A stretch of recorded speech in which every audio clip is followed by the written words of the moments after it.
নমস্কার, ভক্তি চ্যানেলে আপনাদেরকে স্বাগত। আমরা প্রত্যেকদিন শ্রী শ্রী রামকৃষ্ণ কথামৃত পাঠ করি। আমাদের ভালো লাগছে আপনারা আমাদের সেই পাঠ নিয়মিত শুনছেন, আমাদের সঙ্গে থাকছেন, আপনারা বিভিন্ন পরামর্শ আমাদের দিচ্ছেন, আর এতে আমরা আরো একটু এগিয়ে যেতে পারি। আজকের পর্বে যারা নতুন, আমরা অনুরোধ করব অবশ্যই আপনারা আমাদের চ্যানেলটি সাবস্ক্রাইব করে রাখুন। তার কারণ আমরা প্রত্যেকদিন যেমন এই দুপুরবেলা শ্রী শ্রী রামকৃষ্ণ কথামৃত পাঠ করি, তেমনই সন্ধেবেলা আমরা আমাদের এই মহান সনাতন হিন্দু ধর্ম নিয়ে কোনো না কোনো আলোচনা করি। এই সব কিছুর নোটিফিকেশন পেতে অবশ্যই আপনি আমাদের চ্যানেলটি সাবস্ক্রাইব করে রাখুন। আর তাতে আমরাও ভীষণ, আপনি যেমন নোটিফিকেশন পাবেন ঠিক তেমনই আমরাও ভীষণভাবে উৎসাহিত হই। সেই উৎসাহকে পাথেয় করেই আজকে আমরা শুরু করছি শ্রী শ্রী রামকৃষ্ণ কথামৃতের ৪৭ নম্বর পর্ব।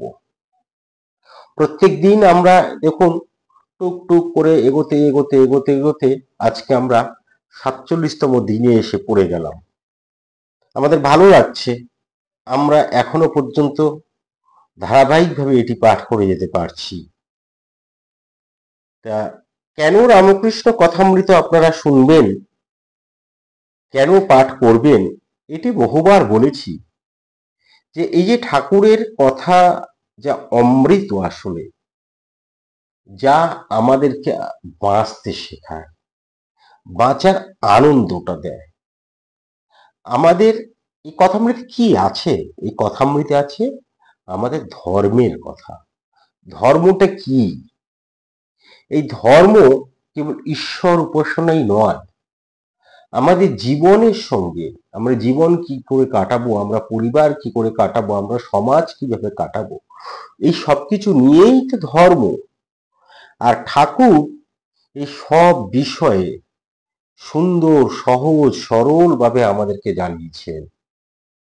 বেদে যা আছে, পুরাণে যা আছে, বিভিন্ন শাস্ত্রে যা আছে, বিশ্বাস করুন শ্রী শ্রী রামকৃষ্ণ কথামৃতে সেই সবই, সেই সকল তত্ত্ব কথা, সেই সকল জ্ঞানের কথা ঠাকুর খুব সহজ সরল ভাবে আমাদেরকে বুঝিয়েছেন। তাই শ্রী শ্রী রামকৃষ্ণ কথামৃত পাঠ করুন, শ্রবণ করুন। যদি হৃদয়ঙ্গম করেন, যদি ঠাকুরের সেই অমৃত কথা মেনে চলেন, তাহলে বিশ্বাস করুন আপনার জীবন দর্শনটা পাল্টে যাবে, জীবন অনেক শান্ত এবং আনন্দময় হয়ে উঠবে। যাই হোক, আর ভূমিকায় না গিয়ে, আসলে কথামৃত পাঠ করতে গেলে এই কথাগুলি বারবার চলে আসে। তা সেই কথায় কথা বাড়ে বলা হয়, সেই কথায় কথায় না গিয়ে বলছি ছোট্ট করে যে এই শ্রী শ্রী রামকৃষ্ণ কথামৃত প্রতিনিয়ত পাঠ করুন এবং শ্রবণ করুন। আমরা এর আগের দিন পর্যন্ত পড়েছিলাম শ্রীযুক্ত বিজয় কৃষ্ণ গোস্বামী ও অন্যান্য ভক্তের প্রতি ঠাকুর যে উপদেশ দিচ্ছিলেন তা আমরা শুনছিলাম, এবং শুনতে গিয়ে বিভিন্ন বিষয় সম্পর্কে আমরা জানতে পেরেছি। ভক্তি কি, বৈধি ভক্তি কি, রাগ ভক্তি কি, সেগুলি আমরা জানতে পেরেছি। আত্মহত্যা কখন মহাপাপ নয় বা কখন পাপ নয়, ভাব সমাধি কত প্রকার, কি কি, এই সকল তত্ত্ব কথা যেমন আমরা জানতে পেরেছি, এবং আরো অনেক বিষয় খুব সহজ সরলভাবে ঠাকুর আমাদেরকে জানিয়েছেন। এবং এখানে উল্লেখ করে রাখি, আমরা এখনো পর্যন্ত যা পাঠ করেছি তা আমাদের প্লে লিস্টে অন্তর্গত করা আছে, আপনারা সেখান থেকেও শুনতে পারেন আমাদের বিগত পর্বগুলি।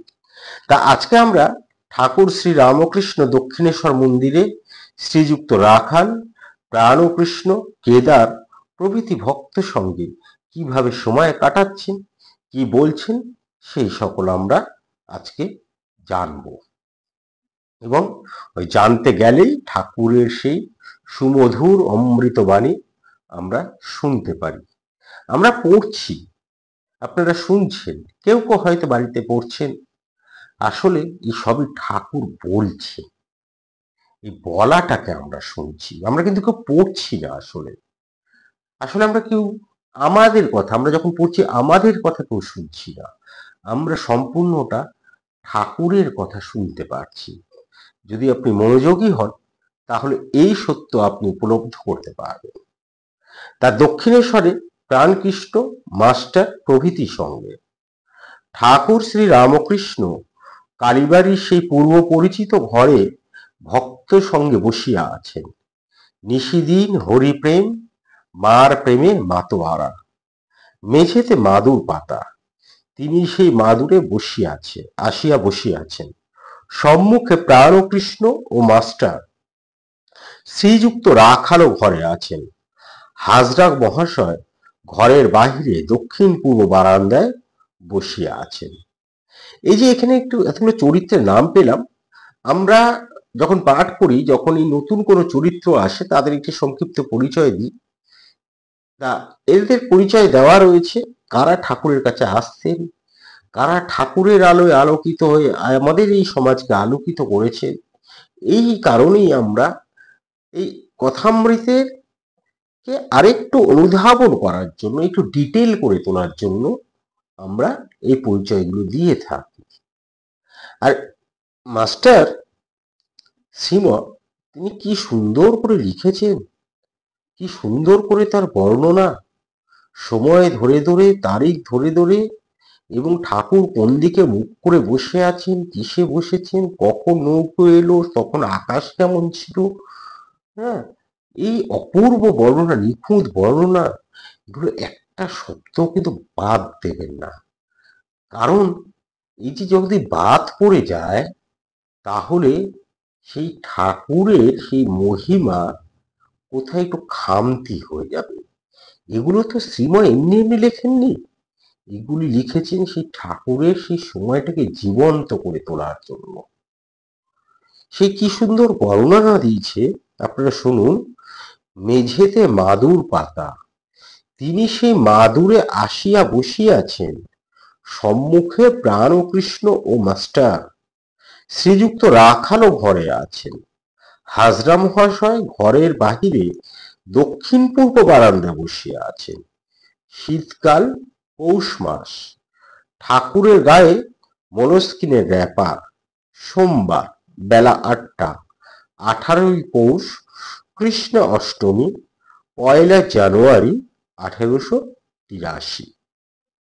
এই কি মানে কি নিখুঁত, কি ডিটেল। হ্যাঁ, আমরা এই যে ওই সময়টা যেন আমরা গিয়ে হাজির হয়ে গেলাম। ঠাকুর কি পরিধান করে আছেন সেটিরও বাদ দেয়নি।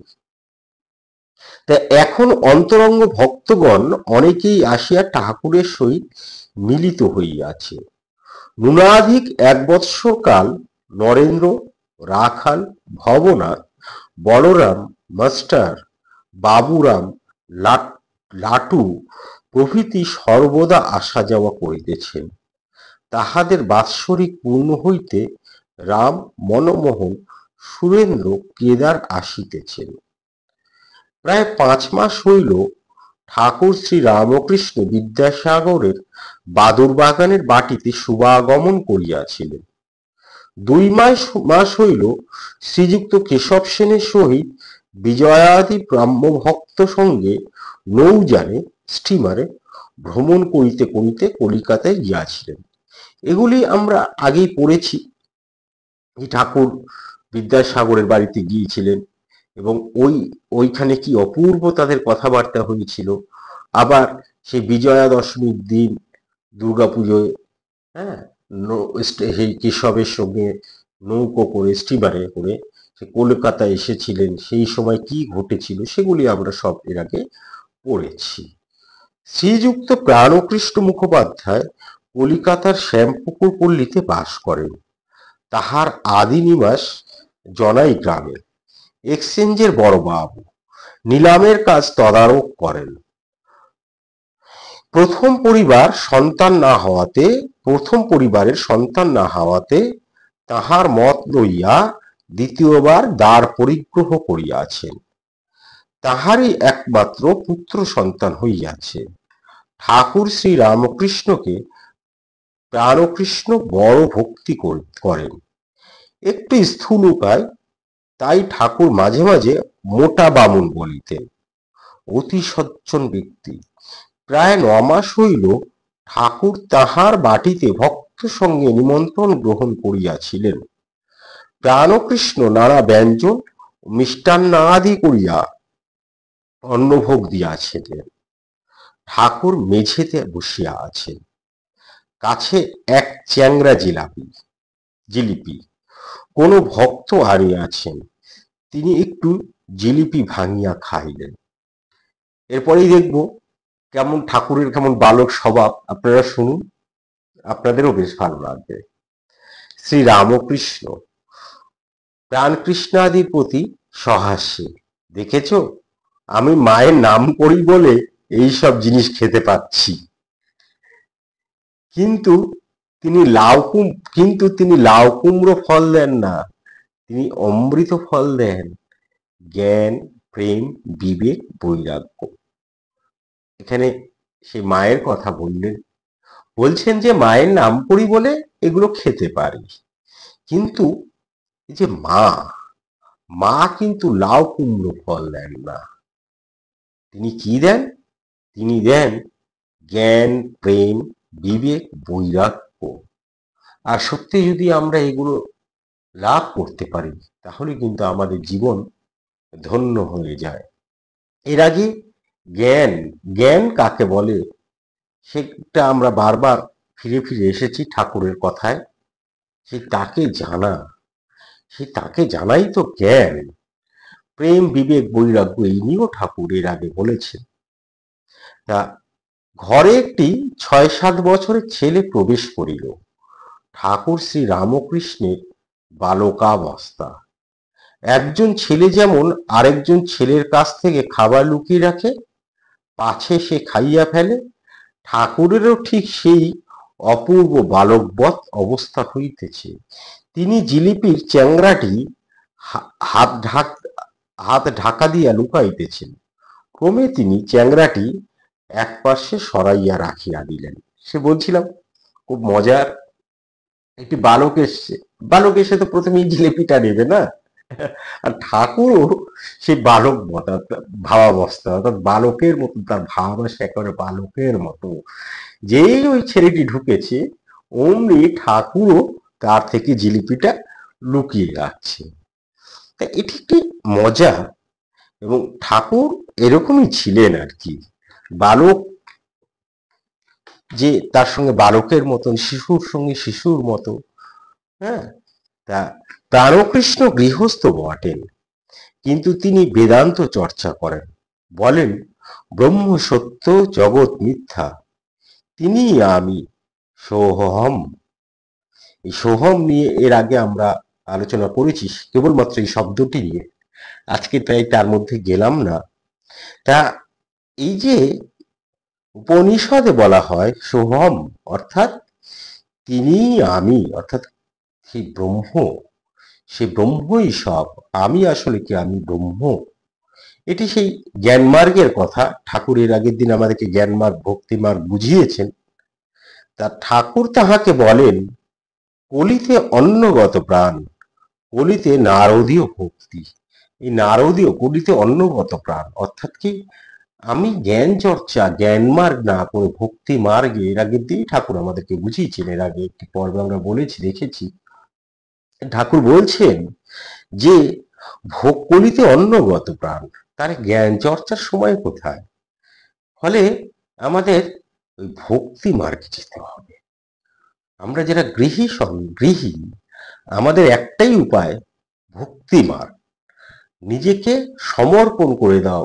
দাস, এত ভক্তি থাকবে যে ভক্তিতে তার প্রতি ব্যাকুল হব। এই যে আমি কে? আমি হচ্ছে তোমার ভক্ত, আমি তোমার দাস। এ কথা ঠাকুর আর তিনি বলেছেন। বলছে নারদীয় ভক্তি। নারদীয় ভক্তি মানে নারদ সর্বদা মুখে তার ভগবানের নাম, তার বাইরে কিন্তু আর কিছুই নেই। হ্যাঁ, বিষ্ণুর নাম কেবল করেন। হ্যাঁ, ওম বিষ্ণু, নারায়ণ নারায়ণ, এই কেবল করে চলেন নারদ। তা আমাদেরও সেইটি বলছেন। নারদ কেন করেন? নারদ হচ্ছে পরম ভক্ত, বিষ্ণুর পরম ভক্ত। সেই আমরাও যদি এরকম পরম ভক্ত হয়ে উঠতে পারি, তাহলেই আমাদের সেই জ্ঞান আসে। সেই বলছেন, সে যে ভাবের বিষয়, ভাব ব্যতীত অভাবে কে ধরতে পারে? বালকের ন্যায় হাত ঢাকিয়া মিষ্টান্ন লুকাইতে লুকাইতে ঠাকুর সমাধিস্থ হলেন। এই যে ঠাকুর সমাধিস্থ হতেন, ভাব সমাধি তার মধ্যে, অর্থাৎ তিনি হতেন কি তার মধ্যে, এইটি আর অন্য কোনো যোগের মধ্যে সেরকম দেখা যায়নি যে বিভিন্ন রকমের ভাব তার মধ্যে আসতো। এখন যেমন ওই যে বালকটি ঢুকেছে, বালকের মতন ওই জিলাপি লুকাতে লুকাতে তার মধ্যে সেই বালক অবস্থা, সেই ভাবটি তার মধ্যে এসছে এবং তিনি সমাধিস্থ হয়েছেন। তার অন্তরে তার দেহটা কিন্তু রয়েছে আমাদের সামনে, কিন্তু তার ভিতরটা মনের মধ্যে তখন তিনি সেই সেই অবস্থাটায় চলে যায়, সেই ভাবের মধ্যে চলে যায়। হ্যাঁ, তা এইটি আমরা কিন্তু ঠাকুরের মধ্যে দেখতে পাই। এই জন্যই বলা হয়, বিভিন্ন কারণে তাকে বলা হয় যুগাবতার, এই যুগের অবতার, তাকে বিভিন্ন কারণে বলা হয়। তা ভাবরাজ্য ও রূপদর্শন, এবং এই ভাবরাজ্যে গিয়ে তিনি কতভাবে যে দেবতাকে, ঠাকুরকে, ঈশ্বরকে উপলব্ধি করেছেন, তা তিনি নিজেই কখনো কখনো ব্যক্ত করেছেন।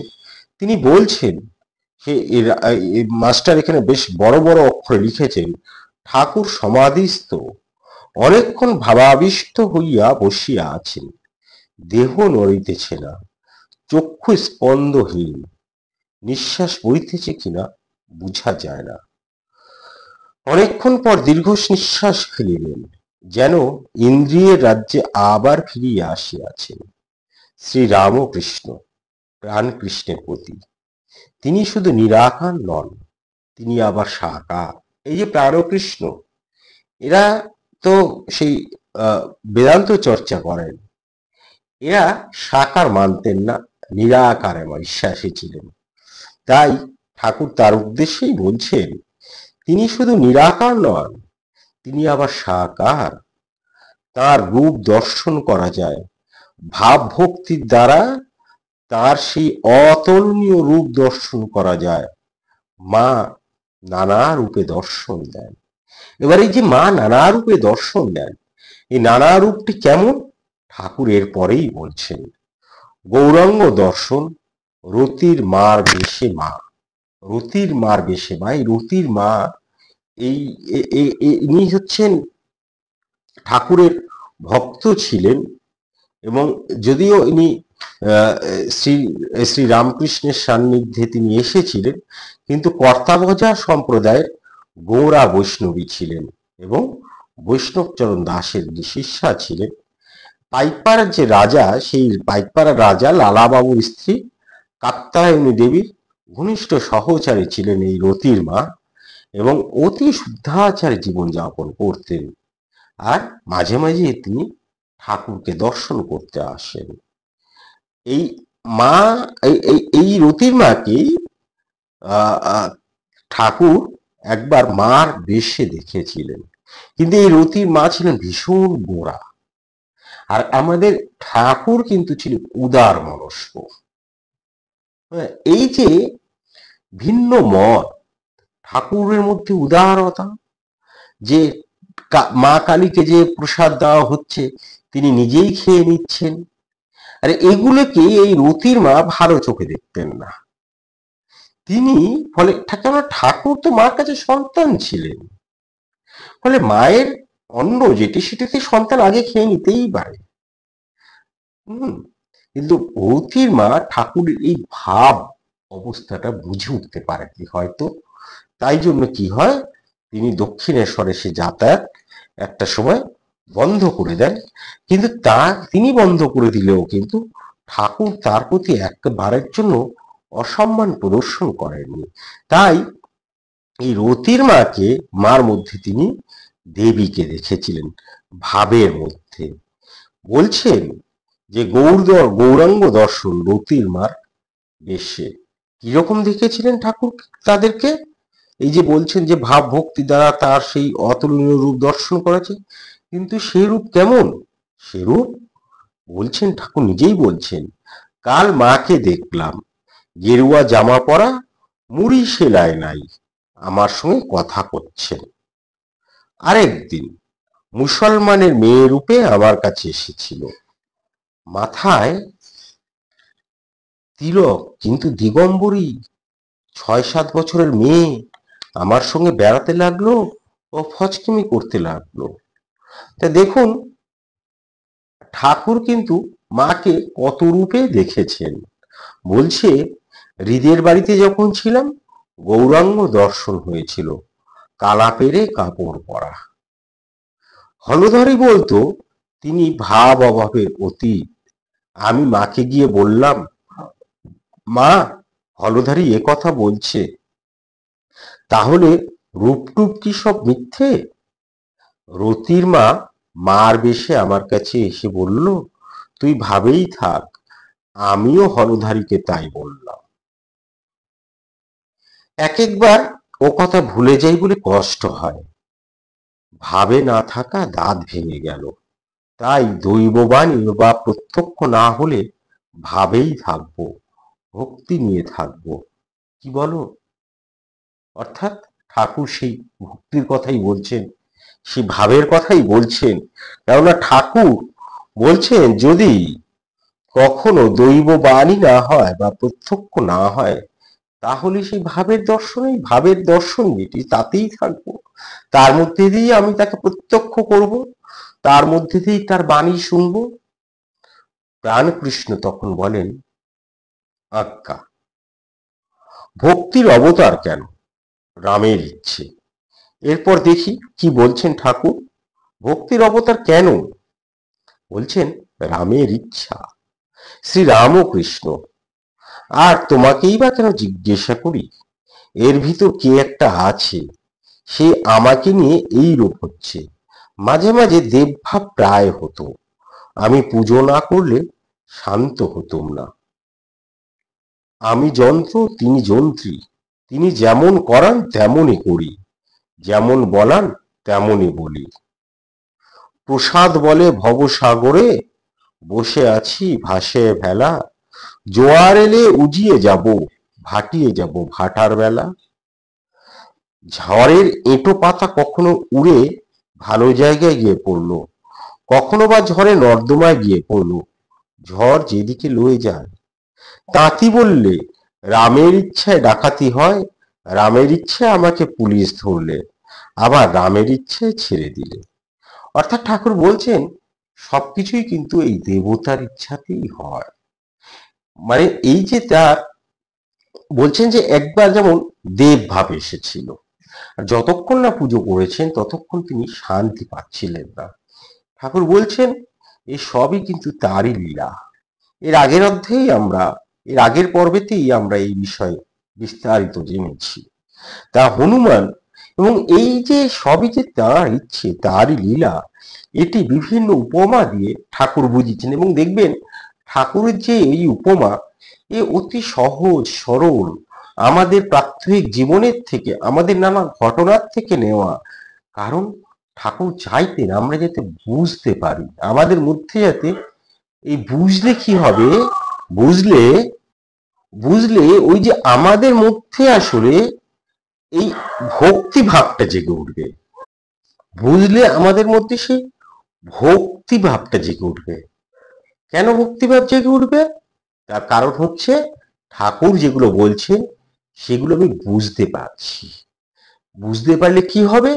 বুঝতে পারলে আমি তাকে জানার প্রতি আমার আগ্রহ জন্মাবে, আমি তার প্রতি ব্যাকুল হব। আর ঠাকুর এইটাই চাইতেন। সেই জন্য ঠাকুর আবার বলছেন যে, হনুমান বলেছিল, হে রাম, শরণাগত শরণাগত, এই আশীর্বাদ করো যেন আমি তোমার পাদপদ্মে শুদ্ধা ভক্তি হয়, আর যেন তোমার ভুবন মোহিনী মায়ায় মুগ্ধ না হই। অর্থাৎ এই যে মায়া, ঈশ্বর তো সর্বত্র মায়ার জাল বিস্তার করে রেখেছেন। এবার মায়া কি? মায়া কত প্রকার? সেগুলি আমরা আলাদা কোনো পর্বে আলোচনা করব, কোনো আমাদের সান্ধ্যকালীন কোনো এক পর্বে আমরা আলোচনা করব। কারণ এখন সেই পরিসরটা নেই। যদি আলোচনা করতে চাই তাহলে আজকের এই পাঠ আরো দীর্ঘ হয়ে যাবে, ফলে আমরা কখনো সেটি আলাদা করে আলোচনা করব। তার যে মায়া, সেই মায়ায় কিন্তু যেন আমরা ভুলে না যাই। সেটি হনুমান বলছে, যেন মুগ্ধ না হয়ে যায়। মুগ্ধ হলে কি হবে? মায়ায় মুগ্ধ হলে মায়াতেই, মায়ার জালেই আমরা জড়িয়ে পড়ব। তখন যা আমরা গৃহী মানুষেরা আসলে যার মধ্যে জড়িয়ে রয়েছি, আমাদের মধ্যে আর কোনোভাবেই তাই জন্য তমোগুণ কিন্তু বৃদ্ধি পায় না। আমাদের মধ্যে সত্যগুণ বৃদ্ধি পায় না, আমরা তমগুণেই আবদ্ধ হয়ে থাকি। কখনো কখনো রজগুণ আমাদেরকে হ্রাস করে, কিন্তু আমরা সত্যগুণে পৌঁছতে পারি না এই মায়ার জন্য। তা সেই জন্য বলছেন, হনুমানও বলছেন, এই আশীর্বাদ করো যেন তোমার পাদপদ্মে শুদ্ধা ভক্তি হয়, আর যেন তোমার ভুবনমোহিনী মায়ায় মুগ্ধ না হই। কোলাব্যাং মুমূর্ষু অবস্থায় বললে, রাম, যখন সাপে ধরে তখন তখন রাম রক্ষা করো বলে চিৎকার করি, কিন্তু এখন রামের ধনুক বিধে মরে যাচ্ছি, তাই চুপ করে আছি। আগে প্রত্যক্ষ দর্শন হতো এই চক্ষু দিয়ে, যেমন তোমায় দেখছি, ভাবাবস্থায় দর্শন হয়। ঠাকুর বলছেন যে ভাবাবস্থায় দর্শন হয়, প্রত্যক্ষ দর্শন হতো, ঠিক যেমন ভাবে মানুষকে দেখছি। তা ঈশ্বর লাভ হইলে বালকের স্বভাব হয়, যে যাকে চিন্তা করে তার সত্তা পায়। এই যে একটু আগে বলছিলাম যে রাম, এই ঠাকুর শ্রী শ্রী রামকৃষ্ণের মধ্যে এই এইটি দেখা যেত যে তিনি, তার যে বিভিন্ন রকমের ভাবের অবস্থা হতো, তিনি যখন যেটা চিন্তা করতেন তখন সেই ভাবটা তার মধ্যে আসতো। এইটি কিন্তু আমরা আর অন্য কোনো যোগীর মধ্যে সেরকম ভাবে দেখতে পাই না। হয়তো ছিল, আমাদের আর পড়ালেখা জানার বোধ কতদূর, ফলে আমরা হয়তো খোঁজ পাইনি। হ্যাঁ, যদি আপনারা জেনে থাকেন অবশ্যই মন্তব্য করে জানাবেন, তাতে একটু আমরা সমৃদ্ধ হব। যাই হোক, যে যাকে চিন্তা করে তার সত্তা পায়। ঈশ্বরের স্বভাব বালকের ন্যায়। বালক যেমন খেলাঘর করে, ভাঙে গড়ে, তিনিও সেই রূপ সৃষ্টি স্থিতি প্রলয় করছেন। বালক যেমন কোনো গুণের বশ নয়, তিনিও তেমনি সত্য রজ তম তিন গুণের অতীত। দেখুন, ঈশ্বর কি, ভগবান কি, এই যে আমাদের মধ্যে প্রশ্ন, এর উত্তর ঠাকুর এই ছোট্ট একটি দুটি লাইনের মধ্যে দিয়ে দিয়েছেন। বলছেন বালক কি হয়? বালক সরল, সোজা, সিধে, তার মধ্যে কোনো জটিলতা নেই। ঈশ্বরও কিন্তু আসলে তেমনই। খেলাঘর ভাঙে একজন বালক, আবার তৈরি করে, আবার ভাঙে। ঈশ্বরও তো সেই রকম। তাই জন্য তো ঈশ্বরের তিনটে রূপ, একটা সৃষ্টি, একটা স্থিতি, আর একটা প্রলয়। ব্রহ্মা বিষ্ণু মহেশ্বর। বালক যেমন তার ঘর তৈরি করে, ব্রহ্মা সেরকমই তৈরি করছে। বালক কিছুক্ষণ সেই ঘরকে রেখে দেয়, বিস্তার করে, সেই রকমই স্থিতি অর্থাৎ পালন করছে, স্থির রয়েছে, বিস্তার করাচ্ছেন বিষ্ণু। হ্যাঁ, তারপর বালক সেই ঘর যেমন ভাবে ভেঙে দেয়, মহাদেব সেই রকম ভাবেই তা প্রলয় করছে। বালক কিন্তু আবার সেই ঘর তৈরি করেন, সেই রকমই প্রতিকল্পে আবার সেই রকম ভাবেই আমাদের সেই ব্রহ্মা সৃষ্টিতে মেতে ওঠেন। বালকের মধ্যে যেমন কোনো গুণ থাকে না। গুণ বলতে আমাদের গুণত্রয়, তিনটি গুণ। এই তিনটি গুণের মধ্যেই একটি মানুষের চরিত্র লুকিয়ে থাকে। কোনো মানুষ সত্য গুণে আধীন হয়, কেউ রজগুণাধীন, কেউ তমগুণাধীন। এবার এই সত্য রজ তম এই যে গুণ, এই গুণগুলি আসলে কি, এই নিয়ে আমরা একটি সান্ধ্যকালীন আলাপ করেছিলাম।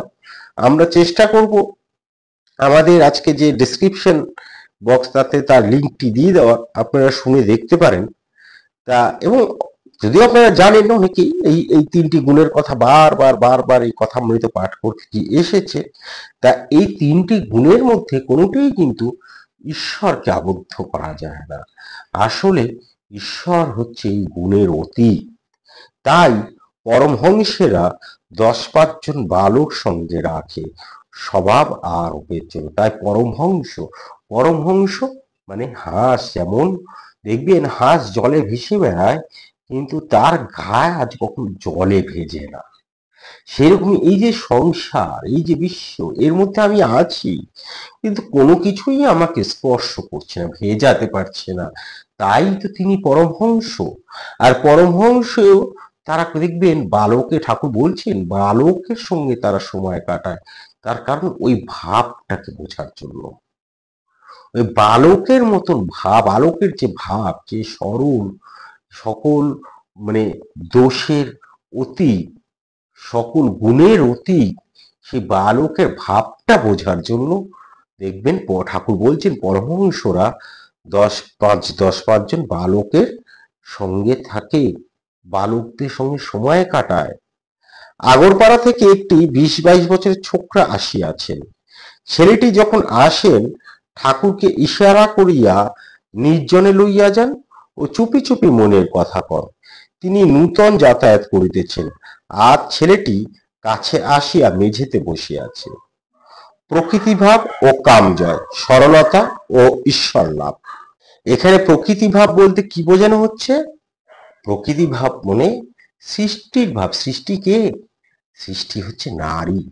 সেই নারীর ভাব ও কামজয়, সরলতা ও ঈশ্বর লাভ, এই সম্পর্কে ঠাকুর কি বলছেন আমরা শুনি।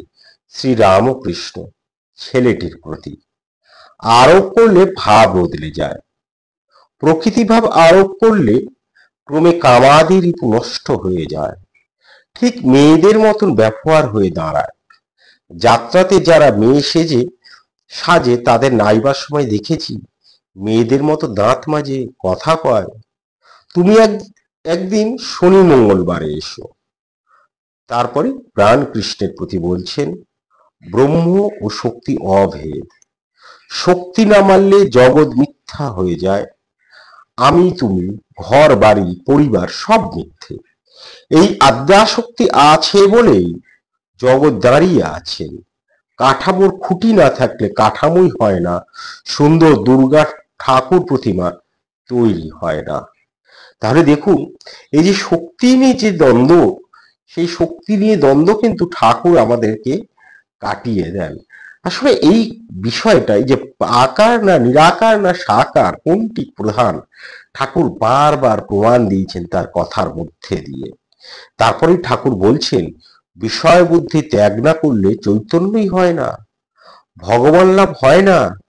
বিষয় বুদ্ধি থাকলেই কপটতা হয়, সরল না হলে তাকে পাওয়া যায় না। এই ভক্তি করো, ঠাকুর বলছেন এরপরে যে ऐसी भक्ति कर घट भीतर छोड़ कपट चतुराई, सेवा बंदी और অধীনতা সহজে মিলি রঘুরাই। যারা বিষয় কর্ম করে, অফিসের কাজ কি ব্যবসা, তাদের সত্যতে থাকা উচিত। সত্য কথা কলি তপস্যা। এইটি কিন্তু একটি পরম সত্য, ঠাকুর বারবার বলেছেন। আমরা এর আগের পর্বে দেখেছি মারোয়ারিদের আনা খাবার ঠাকুর কখনো কখনো গ্রহণ করতেন না, কারণ তাদের যে জীবনচর্চা, সেই জীবনচর্চার মধ্যে জীবনকে যাপন করার যে পদ্ধতি, ব্যবসায়িক পদ্ধতি, তার মধ্যে সত্য ছিল না। তারা যেভাবে অর্থটা রোজগার করতো এবং সেই অর্থ দিয়ে যে ঠাকুরের জন্য জিনিস কিনে আনতো, তাই ঠাকুরের মধ্যে ঠাকুরের বোধ করতেন যে তার মধ্যে আসলে অসত্য, অসততা আছে। তাই ঠাকুর সেগুলো গ্রহণ করতেন না সব সময়। কারণ ঠাকুর বারবার একটা কথা বলেছেন যে সত্য কথা কলির তপস্যা, এই ছাড়া কিন্তু আর কোনো উপায় নাই। প্রাণকৃষ্ণ তখন বলে অস্মিন ধর্মে মহর্ষি সত্যবাদী জিতেন্দ্র পরোপকার নিত নির্বিকার সদাশয়। মহানির্বাণ তন্ত্রে এরূপ আছে, এই কথা প্রাণ কৃষ্ণ জানায়। ঠাকুর বললেন, হ্যাঁ, ওইগুলি ধারণা করতে হয়। অর্থাৎ সত্যবাদী পারেন তার ইন্দ্রিয়কে জয় করতে এবং পরোপকার করতে সর্বদা সত্যবাদীরাই পারেন। ঠাকুর বলেন যে এইগুলি আমাদেরকে ধারণা করতে হয় এবং এই হচ্ছে আমাদের আসলে ধর্ম। আজকে এ পর্যন্তই। আশা করি আজকের পাঠ আপনাদের ভালো লেগেছে। যদি ভালো লেগে থাকে তাহলে কালকে আসুন। আর যদি এর মধ্যে কোনো খামতি থেকে যায় তাহলে সেগুলো আপনারা জানান। আর কোন কোন বিষয় নিয়ে আমরা এগোতে পারি সেগুলো আপনারা জানান। কারণ আমরা মনে করি এই যে ভক্তি, এই চ্যানেলটি কেবলটা আমাদের নয়, এটি এই যে আপনারা যখন শুনছেন, একটা কাজ করছি, আপনারা শুনছেন, তার মানে সে কাজের সঙ্গে কিন্তু আপনারাও যুক্ত হচ্ছেন, তাই না? আমরা খালি পড়লাম, আমরা খালি বললাম, কিন্তু কেউ শুনলো না, তাহলে সেই কাজটা কোনো অর্থ থাকে না। আবার ধরুন আপনারা শুনতে চাইছেন অথচ এ তরফ থেকে আমরা কিছুই করলাম না, তাহলেও তো কাজটাই হবে না। তাহলে এই যে বলছি আপনারা শুনছেন, এই যে পড়ছি আপনারা শুনছেন, আপনারা বিভিন্ন মতামত যেমন ভাবে দিচ্ছেন আমরা সেইভাবে এগোচ্ছি, এটা তো হচ্ছে আমরা একসঙ্গে কাজ করছি, এটা একটা যৌথ প্রয়াস। তাই বলবো আপনারা অবশ্যই আমাদেরকে পরামর্শ দিন, আমরা কোন বিষয় নিয়ে সান্ধ্যকালীন আলোচনা করতে পারি সেগুলি জানান। প্রত্যেক দিন রামকৃষ্ণ কথামৃত পারলে শুনুন, সময় করতে পারলে, এবং অবশ্যই এর একটু প্রসার করুন। না, আমাদের খারাপ লাগে কখনো কখনো দেখি আমরা সান্ধ্যকালীন আলোচনাগুলো দেখি অনেকেই শুনছেন, কিন্তু এই যে রামকৃষ্ণ কথামৃত দেখি যেরকম প্রত্যাশা করেছিলাম সেই জায়গায় আমরা পৌঁছতে পারছি না। হয়তো সময় লাগবে, অথবা হয়তো আমাদের পাঠ ভঙ্গিমা ভালো না, হয়তো অতিকথন হয়ে যাচ্ছে। কি হচ্ছে, কেন হচ্ছে, এইটি আপনারা আমাদেরকে জানান, একটু জানান, যাতে আমরা একটু এগিয়ে যেতে পারি। আর আমাদের এই পাঠ পারলে আপনারা একটু শেয়ার করুন, সঙ্গে থাকুন, পাশে থাকুন, সর্বদা উৎসাহিত করুন। আজকে এ পর্যন্ত। ভালো থাকবেন, ভালো রাখবেন, নিজে আনন্দে থাকবেন, অন্যকে আনন্দিত রাখবেন। ধন্যবাদ, নমস্কার।